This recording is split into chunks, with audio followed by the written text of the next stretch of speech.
So what's up दोस्तों, आज हम एक्सप्लेन करने वाले हैं वेनम पार्ट 2 की, जिसमें वेनम खुद के ही बेटे को खा लेता है। तो यहाँ हम देखते हैं इन अपने नए बॉयफ्रेंड के साथ मिलकर वेनम को ढूंढ लेता है और वो खुद वेनम का रूप लेकर जेल तोड़कर एडी को आजाद कर देता है और वेनम एडी के पास आ जाता है। फिर दोनों मिलकर कैसिडी और फ्रांसिस की तलाश में लग जाते हैं। उधर क्लीटस और फ्रांसिस अपने शादी की तैयारी कर रही थी, जहाँ वो 3 लोगों को बलि देने वाले हैं। एक है वेनम, दूसरा है एडी और तीसरा पैट्रिक मलिगन, क्योंकि कुछ साल पहले ऑफिसर मलिगन के हाथों फ्रांसिस को गोली लगी थी, के कारण फ्रांसिस की एक आंख फूट गई थी और तब से मलिगन फ्रांसिस के दुश्मन है। इसीलिए कैसिडी, कार्नेज और फ्रांसिस मिलकर इन तीनों को ढूंढना चालू कर देते हैं। इसी के चलते कार्नेज को ऑफिसर मलिगन मिल जाता है, जिसे वो पकड़ लेता है। और जब फ्रांसिस एडी के घर जाता है तब फ्रांसिस को एडी नहीं मिलता, पर वहाँ उसे एन की फोटो दिख जाती है, जिसे देखकर फ्रांसिस एन के पास चली जाती है और उसे किडनैप कर लेती है, ताकि एन को बचाने के लिए एडी और वेनम सामने आ जाए। तो एडी और वेनम उस चर्च में पहुंच जाते हैं जहाँ फ्रांसिस और क्लीटस की शादी हो रही थी,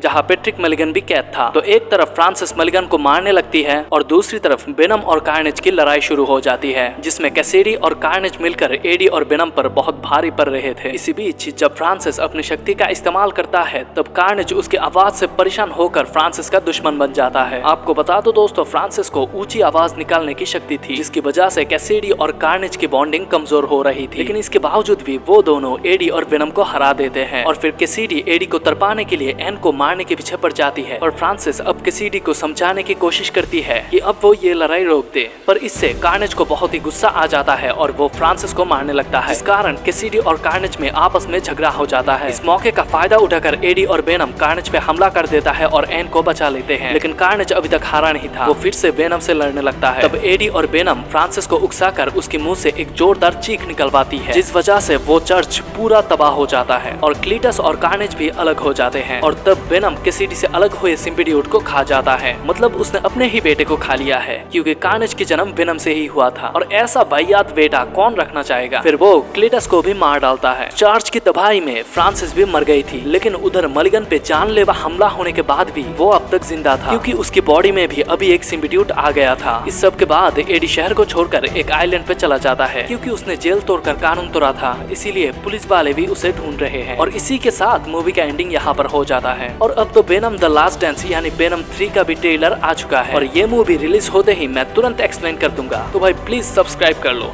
सी you in the next video.